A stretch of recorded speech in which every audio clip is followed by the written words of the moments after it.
This evening we begin a new series of discussions, and our general subject is the orientation of Hermetic philosophy. In all of these courses, we are attempting in every way possible to present the material without depriving the student of the right to arrive at certain conclusions of his own. In other words, where certain reasonable doubts exist, where conflict or contradiction is present, we will say so, in order that we shall at least have solid ground as far as we can go. And in the case of the Hermetic philosophy, we cannot go as far as we wish that we could. In the first place, the entire origin of this field of thought is utterly obscure. All that we have is a group of definitely conflicting reports. But out of the conflict itself, and out of the very circumstances which surround the times and conditions associated with the beginning of the school, we gain some very useful and practical insight. So we will try to sketch the field first historically. It is generally assumed that the only material that we have relating to the general subject of Hermetic philosophy originates in the writings of the ante-Nicene father Clement of Alexandria. Clemens Alexandrinus includes in his work a considerable discussion of a system of Egyptian ritualistic, symbolical, magical metaphysics, which was prevalent at his time. And he wrote with the perspective of the late 1st and early 2nd century A.D. Clement does not, however, actually approach the central problem, namely, who was Hermes. Thus we have to seek in other directions, not nearly as factual or as comprehensive. The standard texts of the present time do not have any general knowledge of how what is called the corpus hermeticum came into existence. The corpus is composed or made up of a series of writings attributed to a mysterious person called Hermes, and often referred to either as Hermes Trismegistus or Mercurius Termaximus in the Latin form.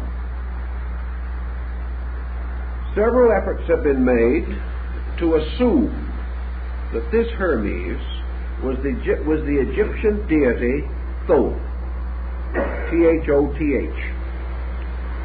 long associated with the concept of wisdom, and considered by many to have become intermixed with the Greek Hermes, particularly during the period of the Grecian pharaohs of Egypt.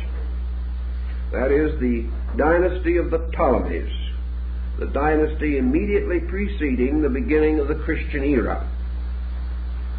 There is no evidence of certainty, however, that the Hermes of the Hermetic school was actually the Egyptian Thoth. This, however, brings a further matter. Thoth as a deity was worshipped in Egypt for a very long time.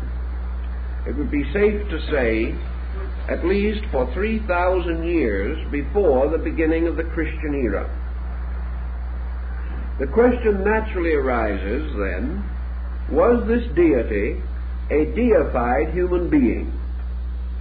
Did a being or creature by the name of Thoth actually exist at some remote age? The tendency now has been to suggest or suspect that many so-called deities were originally persons, and that through long periods of veneration and infallibility, a kind of deification was given to them by popular esteem. Plato declares that there were at least 5 persons by the name of Hermes in the Greek system. Therefore, that somewhere along the descent of this name, it was bestowed upon persons. Now, 2 possibilities present themselves under this thinking. The first is that the original concept of Thoth as one of the 5 elder deities of Egypt was that he was a god, and like Osiris, was originally a divine being, the basis of a general worship, at least in certain provinces and areas of Egypt. That later, this name was bestowed upon certain human beings as a title of honor or distinction. They were given names to indicate that they were Thoth-like or Hermes-like. Also, there is something to recommend the idea that early writers, recognizing Hermes as the deity of universal mind, took the position that mind is the author of all works. Therefore, that behind the human author of every product is the universal mind, who might well, therefore, be regarded as the genuine compiler, writer, or editor of the work. Thus, a work could be dedicated to the universal mind as its true author. Thus, persons in many ages could attribute their own productions, particularly those of vision and inspiration, to a deity long honored and regarded. It might then well occur that, as in other religions and in other systems, Thoth-inspired teachers were said to have arisen, becoming the embodiments or incarnations of the principle of wisdom, therefore entitled to bear this name. Certainly there were several persons by the name of Orpheus, as Taylor points out for us in his analysis of the mystical hymns of Orpheus. There was certainly more than one person in the course of time known as Zoroaster or Zarathustra. And it is quite possible that the last of the Zoroasters, who is said to have been personally known by Pythagoras, was by no means the first of these fire prophets, but was a distinguished philosopher or mystic or illuminata who had received this name as an honorary title.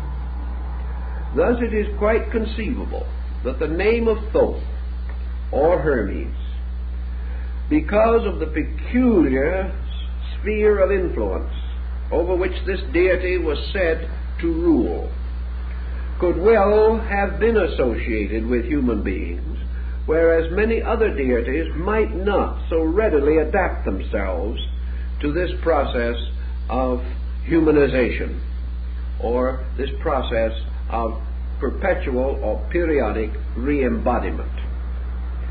We then have another thought, which is rather daring, has not perhaps received too much consideration, but might be worth a second glance. Namely, that Hermes, or Thoth Hermes, the final person with whom we are concerned was actually a ritualistic personification. In other words, that this so-called person was the symbolic impersonation of an idea, and that with the gradual passing of time, this person became real, although no one seemed to know where he came from, who he was, or how he departed from this life. If he was a person in a sacred drama, a character in ritualism, a hero signifying universal mind, or even human mind in its noblest and broadest sense, this person could become identified with a story. Ritualism could create a life for him, create situations, but these situations would be essentially symbolical rather than literal, although they might be very well set forth in a rather literal appearing relationship. That such may have been the case in the situation involving Hermes is not unreasonable, for we know that even Clement refers to the Hermetic system as broadly and deeply ritualistic. Wherever ritualism becomes important, we have this tendency for the emergence of a prominent or principal ritual personality who becomes the actual embodiment of the doctrine, the procedure, and all that has to do with a system of religious philosophy or mysticism. We know also that it is quite possible for imaginary or ritualistic persons to gradually gain historical definition. A good example, of course, is the story of the Count of Monte Cristo, who had no existence except in the fertile imagination of Alexander Dumas the father. Yet even today, tourists are taken out to the prison where he was imprisoned, and his cell is carefully and faithfully shown to them. The fact that he never existed is of no particular importance anymore. Now, there have been a number of instances in which imaginary persons have so taken the public fancy that we prefer to accept them as factual. Now, this is on a secular level. If we add to this the aura of divinity, creating a mystery and framing within this mystery a transcendent being, there is every reason to assume that it might be perpetuated as an historical person. So we have, in summary, about three broad possibilities here. One, that we are dealing with a divinity representing a universal state of consciousness, and that this divinity simply descended into the Greek period of Egyptian philosophy and was regarded as the patron of a school or system.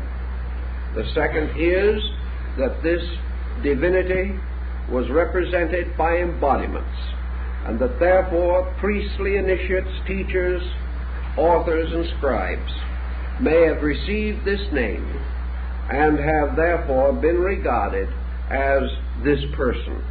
And the third, that he is a ritual figure, as we will find in many other religions and philosophical systems. With this situation as broadly expressed as we can, we then come to the intricate problem of dating the Hermetic philosophy. Nearly always we must date a subject, particularly an unknown work, by context, by a study of the structure, by a study of the internal ideas presented. It is nice to assume that ideas can be born out of time, or that they can appear full-born and full-grown like Minerva from the head of Zeus. but actually this is very rarely, if ever, the case. Every idea of man is set into a framework of time and place. The average person, and even the average highly informed person, cannot be totally unhistorical. He cannot have attitudes that are totally unknown to the world in which he lives, nor can he develop an idiom or a form of expressing himself that is completely outside of the language structure of his own time. Thus, through idiom, through structure, and through various colloquialisms, forms in grammar, and other instruments, it is nearly always possible to historically establish a work within a very few years. An example of this, of course, a good example, is the early Rosicrucian manifestos. The Famaf and Confessio Fraternitatis and the Chemical Marriage of Christian Rosenkreutz, these books are supposed to have been written much earlier than their date of publication. Actually, however, by studying them, we discover that no matter when they were written or how they were written, they could not have been written before the rise of Martin Luther, because there are certain ideas incorporated into them in certain patterns which did not exist or were not known before that date. Thus, the earlier dating must be regarded as largely mythological.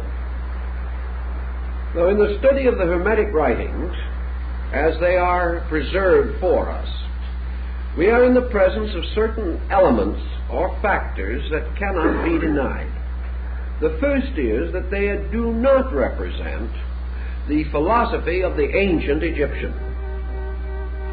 They are not a bona fide perpetuation of the ancient Ammonistic doctrine of the principal Egyptian systems.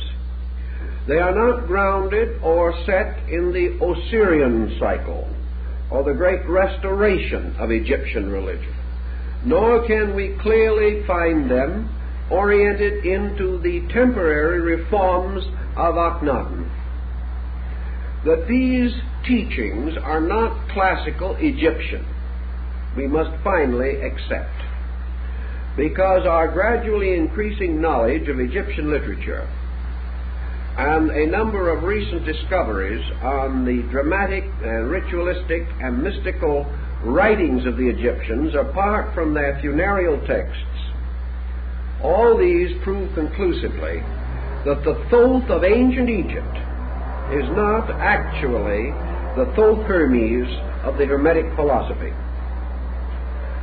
We must come down to a more recent time in order to find the inspiration behind Hermeticism as we know it.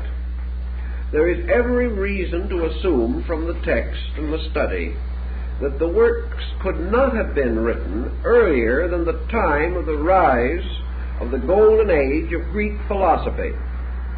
Therefore, that the writings could not, in their surviving structure, be earlier than the 3rd or 4th century BC. Also, there are other elements involved. Elements coming from the eastern side, indicating strong Oriental influence. And this Oriental influence is of a type which could not be any earlier than the golden period of Grecian thought, the so-called Age of Pericles. Therefore, assuming this to be the earliest possible date, and remembering always that the earliest known versions of these works are in Greek, we must also determine, if possible, the latest conceivable date.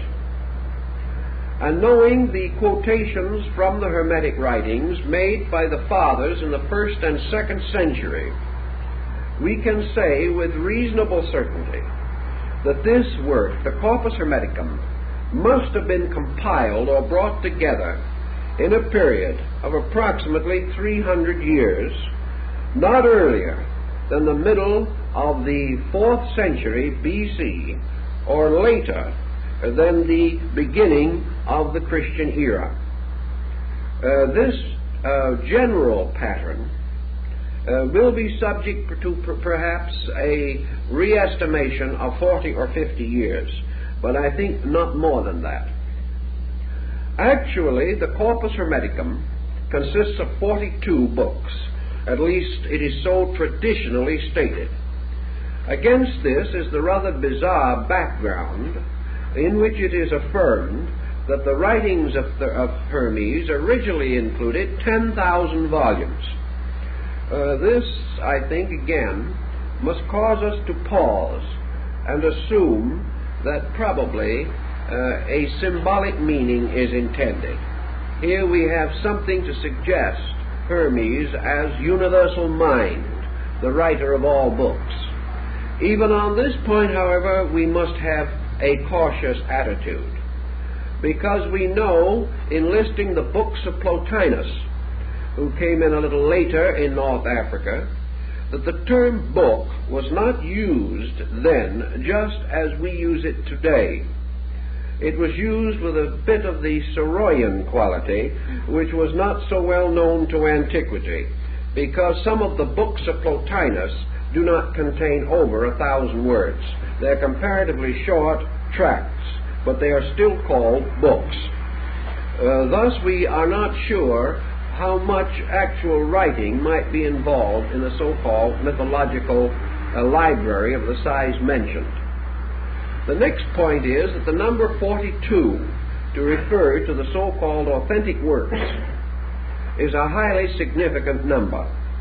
It is the number of the Egyptian assessors of the dead, the jury that try the soul in the field of Amentet. It is also the number of the provinces of Egypt. There were 42 nomes, or provinces, and that is why there were 42 assessors, one of the jurors being selected from each of the provinces or nomes and their celestial correspondences in the universe. Thus, the number 42 suggests high symbolism of some kind, and also reminds us that the phrenologists of the 19th century, for some reason quite unknown, decided that there were 42 faculties of the human brain. Again, a number appearing which seems to exhaust certain intellectual processes and reflexes within the human intellectual equipment. So we have to be a little cautious on this point, sensing the possibility that we are dealing with an allegory or a figurative concept of some kind, possibly even Kabbalistic. The next point in connection with it, of course, is that up to the present time, very few of the so-called original works of Hermes have been known. We will in a later discussion go into these books, but for our orientation problem, we might say that up to now 42 works are not known. The principal work that is known today is the Pyamandres, or the Shepherd of Men. Outside of that, there are other short fragments, but the Corpus Hermeticum contains nothing resembling 42 books. Early writers came to the conclusion that it never did. But now we must also pause for a moment and mention the Cannaboscian find at Luxor in Egypt in 1946, when the discovery of a Gnostic library about 30 miles from Luxor also included within this collection of books several Hermetic writings not previously known to exist. This opens the door for the speculation that it is possible that 42 works did exist at one time, that there was a reason for this selection, that it was not entirely arbitrary, or if it was arbitrary, it was a division set up within a group of writing in order to indicate some important sequence or symbolism involved in the work itself. Today, the term Hermetic is perhaps more loosely used than any other in the field of philosophy. We may say that after about the 2nd or 3rd century A.D., this term became gradually the synonym of secret. Anything that was completely sealed, completely hidden, completely locked, was regarded as hermetically contained in some way, and we still use the term to signify a sealed vessel or retort. Actually, as time went on, the term was used in connection with practically every system of unorthodox thinking that developed in the Mediterranean and European theaters from the 3rd century to the 17th. Now that is a long period of time. The word was thrown around and variously applied and misapplied for nearly 1,400 years. During this time, it certainly wandered far afield. A very large literature involving it arose upon alchemical speculation. It even became involved in medicine and in astronomy and in mathematical formulas of one kind or another. It came in general to represent practically the whole body of a secret or profound learning, particularly such learning as related to causes or to principles not immediately otherwise obvious or available. From this we must come to the conclusion that today it is exceedingly difficult to differentiate between the layers and overlayers of speculation which have developed around this theme.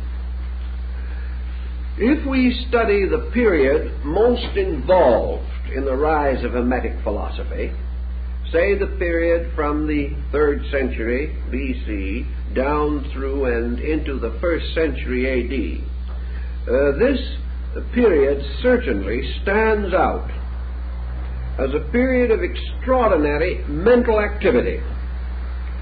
It also stands out as the beginning of the rise of sectarianism as it had never previously been known. And we must pause for a moment to analyze this because I think it is important to us. Our ancient forebears in the North Africa Mediterranean theater usually had their own local religions. They had the religions of their provinces and of their cities and communities. Usually the city or community faith was based upon that of the larger geographical area involved.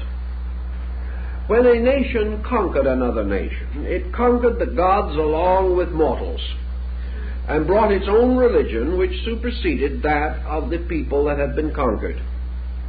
Thus there was very little actual change of faiths due to sectarianism.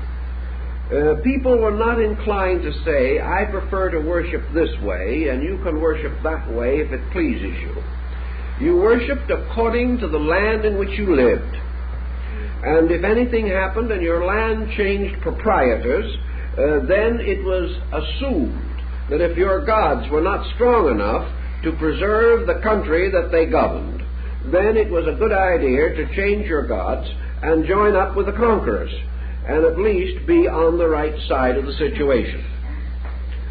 And as changes in the religions of peoples were very slow, and most reformations were of slight general importance, I think we can say that up to the beginning of this critical period, there was almost no concept of what the Shakespearean plays refer to as a misbeliever, an individual with a wrong religion. The only way you had a wrong religion was to be in the wrong place, or to fail to change when some other religion took over your country. There were not minority faiths and majority faiths, such as we know today, nor were there the 500 jarring sects referred to by Omar. These things simply had no existence. there was practically no tendency of anyone to say to another man, your faith is wrong, or your gods are unreal, or anything of that nature. That attitude was foreign to antiquity. Wherever the deities were strong enough to protect you, you worshiped them. And generally, the so-called state religion concept prevailed. And if you were within the state, you held to its faith. If you traveled from another country temporarily as a merchant or someone of that nature, and you came within the area of a deity different from your own, it was assumed that there would be a certain fraternization among the gods also. Your belief was held with respect, but it was very unlikely that you would be able to convert anyone to it in the new area. You were there as a guest. Your God was there as a guest of the local deities, and everybody expected everybody to take a nice attitude about the whole thing. All of a sudden, this changed, and changed in an extraordinary way. There gradually developed, in an incredibly short time, considering the motions of these days, a difference of attitude involving the total rejection of certain ideas as false and superstitious, the imposing of an entirely new group of ideas, and the division of peoples into schismatic groups, bitterly antagonistic to each other, and frequently ready to persecute and martyr the members of other faiths. This was a new and different situation.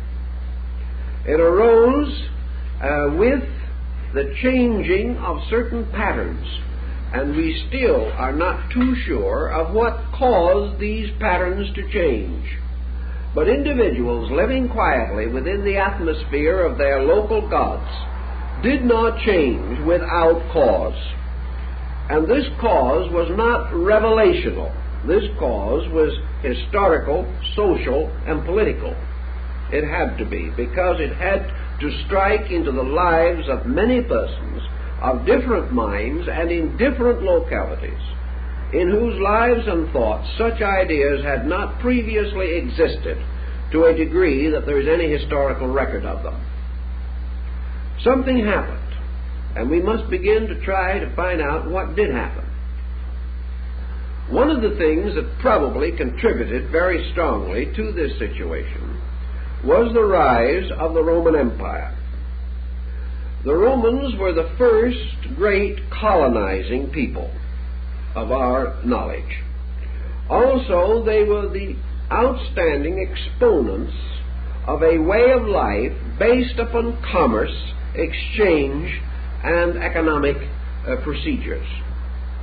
The Roman actually carried his religious philosophy more lightly than any other recorded ancient people. To him, religion was secondary to business. Of course, it's quite incredible that such should be the case, and we can hardly imagine it, although we're in exactly the same spot today.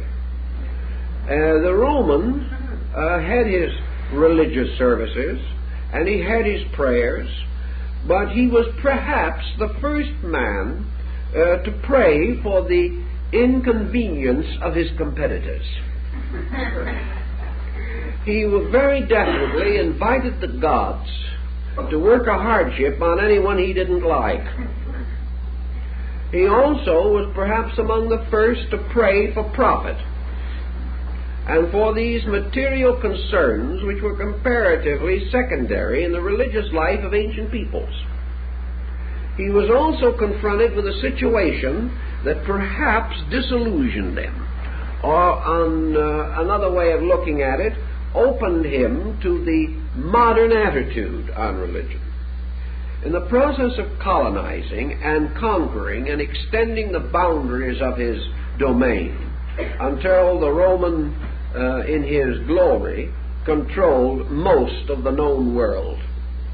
In this procedure, it was necessary for him to absorb, govern, direct, and integrate into the great pattern of the Roman political structure more than 100 different peoples. These peoples, each with their own religions.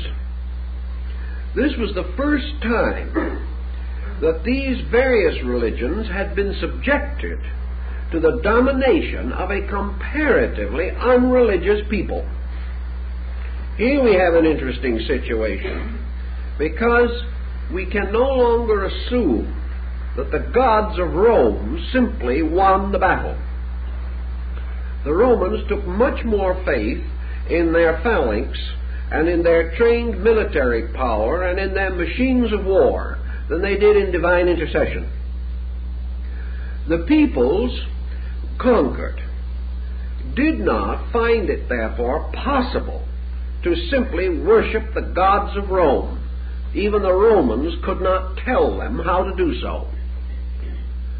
Other than state festivals and certain broad concepts, the Romans had no religious substitute for the type of spiritual value which existed among the peoples that were conquered. At no time, for example, did the Roman have a religious philosophy as deep as that of the British Druids, although he conquered Britain. He never had a religion or philosophy as great, noble, or profound as the philosophies and religions of Greece, yet he became temporal master of Greece. Step by step, therefore, the world was bound together without benefit of the gods.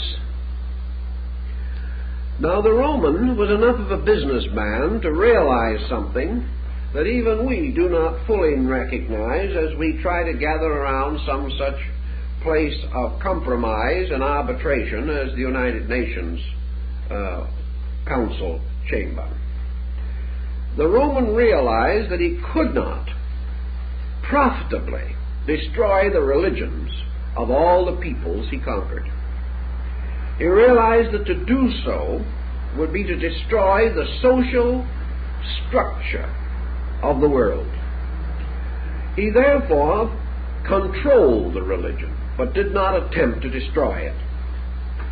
And in the height of the empire, Rome, in its great edicts, declared universal religious tolerance.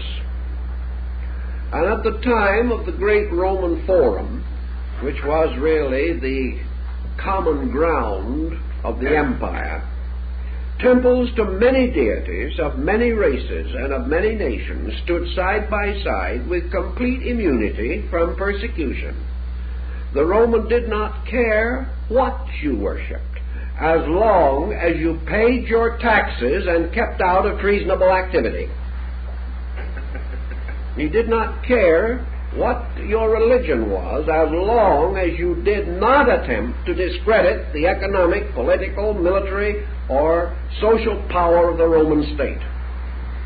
Therefore, nearly all religious persecution in Rome was the result of groups or individuals attacking the Roman way of life. As long as they did not do this and simply maintained their interest in their own affairs, the Romans were not inclined to persecute in any way. And the proof of that is that nearly all of the great religious and philosophical teachers of the period at one time or other drifted into Rome, had schools there, and taught publicly without any interference of any kind. They taught many doctrines strange to Rome, but they paid their taxes and kept out of politics, and all went well.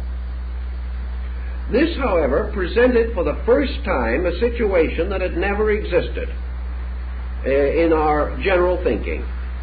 The world, the Roman world, had the spectacle of many gods meeting on a common ground, the temples of many faiths, and to a certain degree, this proximity must have influenced Roman thinking.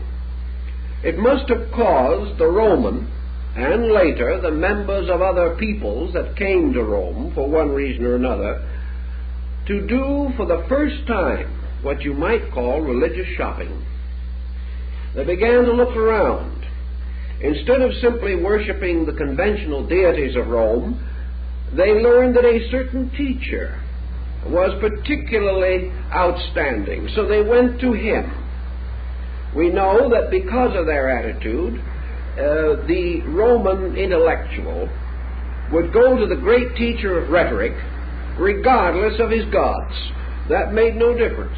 But we can be quite certain that an outstanding master of rhetoric or philosophy, addicted to other deities, would certainly involve his students in his personal philosophies and religions as time went on.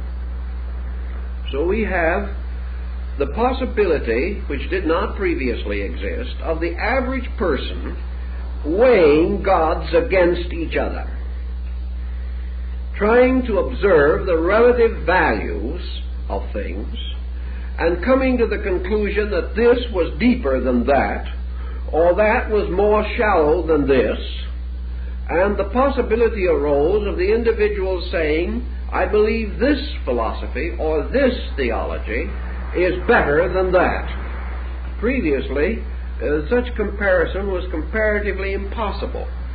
This arose also in the building of Roman philosophy. And when we study the works of the principal Roman philosophers, as Marcus Aurelius Antoninus, the Emperor Julianus, and Cicero, and several of the other outstanding men of the time, we know that they were all eclectic philosophers.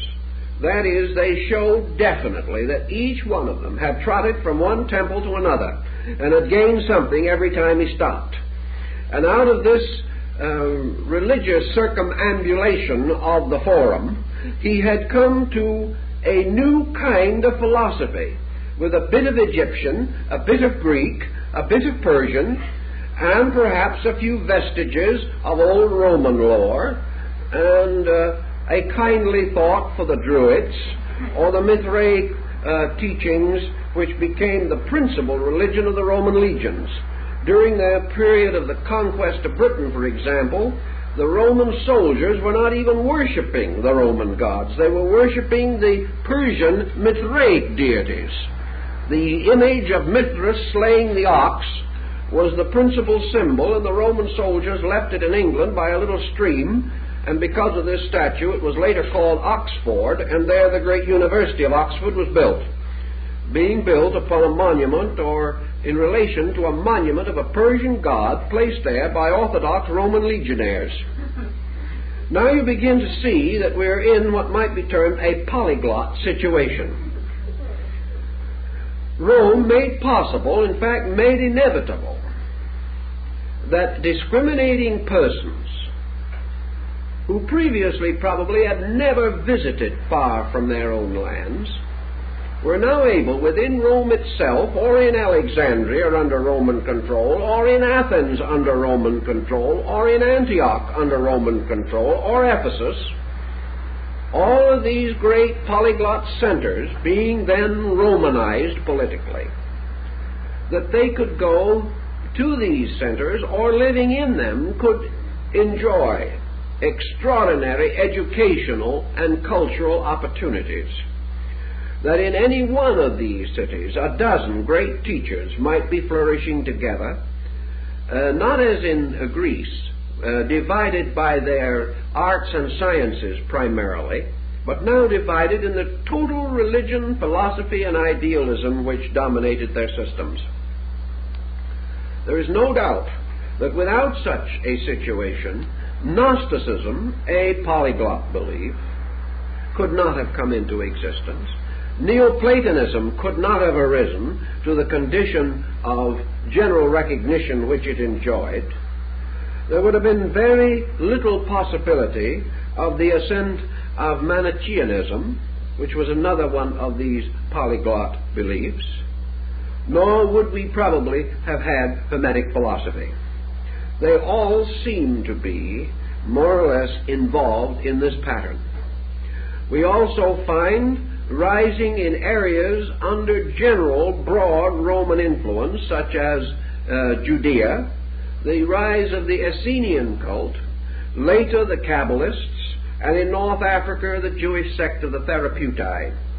We find men like Philo Judaeus arising in this pattern for the first time, writing a work on religion in terms of comparative religion, in which, instead of deriving his total message from his own faith, he immediately began to use other faiths as means of explaining his own.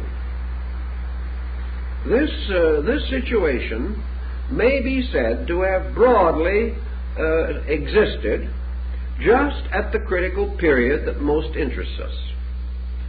Nor can we overlook the fact that Christianity rose at precisely the same time, and that Christianity, as a structural faith, bore witness within itself again of a highly complicated intellectual, moral, aesthetic background, a background in which from the very beginning Christianity stood out against, for instance, the background of Orthodox Judaism.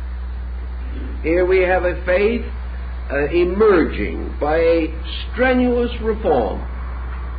Here we find this faith spreading almost like wildfire, extending through a highly conditioned society. Had Egypt, with its old gods, had its old impregnable position, had the ancient deities of Greece been firmly and completely dominant, and had the Latinized Greek gods of Rome had the strength and domination and complete authority that they had in the times of Numa, or even in the period of the first Caesars, we could not have imagined any polyglot or heterodox faith spreading through these areas without an immediate reaction that would have almost exterminated it. Instead of that, we find it reaching people who are already inquiring, who are already a little uncertain, who are already disillusioned in something. The great note of Judaism of the time was disillusionment. The ancient gods of Israel had not preserved their people from the tyranny of Rome or the tyranny of Herod. The old vows had been broken. The punishment of deity was upon a delinquent people. All these explanations, man's moral effort to avoid or evade the inevitable fact that as a sovereignty he had been defeated and enslaved. All this turmoil, all this increasing doubt, the power of Rome took away from nearly all these other peoples the absolute faith which they previously had in their own deities, and gave them no immediate transference of that faith to any other group of deities. And gradually out of this confusion appears to have arisen a kind of intellectual individuality, perhaps best represented by your eclectic philosophy. These people simply, as we said, went shopping intellectually, and they bought a little from this store and a little from that mart or shop, and they built together a philosophy based upon experience, justified by personal favor, and perhaps containing a beautiful assortment of partly digested inconsistencies, as in the very beautiful but not maturely organized meditations of Marcus Aurelius. Now this perhaps is the answer, by a rather long roundabout road, but one that almost has to be covered, to the rise of the corpus hermeticum. It represents a natural instinct on the part of man, an instinct that we are feeling today, the instinct for the need for a substantial religious philosophy of life, an instinct that is pressed on by disillusionments, an instinct which is somewhat embittered, an instinct which has no longer the open-minded faith of the small child, but rather the disillusioned attitude of maturity. no longer this willingness, this readiness to believe all good things, but a certain suspicion, a fear that all pretenses conceal ulterior motives, or perhaps the continual fear of being hurt again, a further disillusionment involved in spiritual conviction. We know from the writings of Boethius and others that this disillusionment was strong in these early formative years of our modern religious life. If this can be regarded as valid, and we assume, as we must, that all old faiths did not die in their tracks. In other words, in these critical periods, a curtain didn't fall over the religions of the world, and all the old ways simply ceased by magic. It was reported that great Pan died, but we have no proof that this actually happened. We only know that he was no longer to be seen playing on his pipes by the side of the river. Actually, Egyptian philosophy did not die. Greek philosophy did not die. The Druids did not die. They were perpetuated in England in the bards. They were perpetuated in all the later mythology and lore, such as the Arthurian cycle and the legend of Taliesin. All the old ways lived on, but they lived on with certain modifications and changes. And in many instances, they flowed together to form new combinations which lived, and the original patterns were no longer entirely distinguishable. We know, for example, that before the end of the 6th century, Egyptian philosophy in Egypt was virtually dead. By that time, Moslemism was beginning to come in, and in a short time the land of the pharaohs would no longer be Egypt. It would be an Arabic state in which perhaps only a few of the old Copt Christians held any real link to the past. Therefore, if Egyptian religion survived at all in Egypt, it survived in Coptic Christianity. And we have reasons to know that this is quite essentially true, for there is much evidence of the survival of Egyptian religion in the Greek Orthodox, the Russian Orthodox, and the Armenian Orthodox churches. So things disappeared into patterns and came out again much later. And because after this decline of the Roman Empire came the Dark Ages, with almost complete illiteracy, a great deal that was carried across this long dark interval was born with half memory. People did not even know anymore where it came from. They had forgotten, and did forget, in the course of 400 or 500 years, the entire cycle of descent. Little by little, the symbolism was moved into new patterns and imposed upon new doctrines until the original situation was comparatively forgotten. Today, if you go through a great cathedral or study the various parts and elements of Christian ritualism, you will find hundreds of relics, fragments, survivals of much older pre-Christian beliefs. But the average Christian believer does not even know this. Therefore, it is quite likely that he did not know it 1,000 years ago, even as well as he does not know it today. I finally made a sentence out of that, didn't I? Anyway, out of the polyglot of Greek, Egyptian, some Syrian, possibly some Hindu, and other Asiatic faiths, we seem to find 2 or 3 important groups emerge. One of these groups was most certainly the Hermetic. It is also interesting to observe that the early church fathers, the ante-Nicene fathers, ante now meaning before, not against, before the Council of Nicaea, the ante-Nicene Fathers accepted out of the past two so-called pagan teachers with almost universal respect. A little later they added a third. The first two that they accepted were Plato and Hermes. And the third, who became popular a little later but retained his popularity beyond either of the others, was Aristotle. And by the rise of medieval Christianity, Aristotle was held in just about as high a regard as any of the prophets or patriarchs. Christianity became Aristotelian, whereas in the early part of it, it was essentially Platonic. But that these church fathers in the 1st, 2nd, and 3rd centuries should not have resented either Plato or Hermes is itself an interesting point.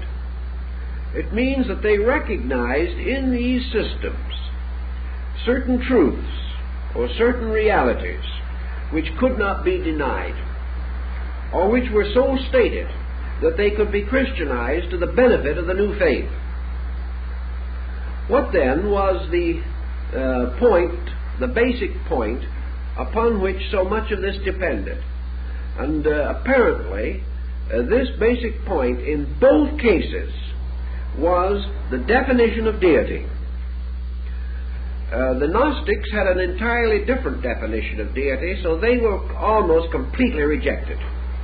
The Neoplatonists, with their peculiar mystical approach, also found little favor. But the Platonists and the Hermetists found a very strong favor because of their approach to deity as a purely monotheistic being. Therefore, we must say that Hermetic philosophy introduces strongly, sometime slightly before or at about the period of the Christian era, a totally monotheistic concept of God. Now, this is interesting because it has been called a pantheistic monotheism. Not a polytheistic, but a pantheistic. In other words, the one deity of Hermes and of Plato was a deity within creation, not a deity outside of or brooding over creation. The attitude of Hermes is the same as the attitude of St. Paul, the God in whom or in which, and we are told that probably the original of the New Testament statement was also in which we live and move and have our being. Thus, the deity of Hermes was an all-enclosing spiritual principle, and this essentially is also the Logos of Plato. Thus, the belief in one God seems to have endeared these two schools to the early rising Christianity, and to have caused the Christian church, particularly in the period of its great apologists,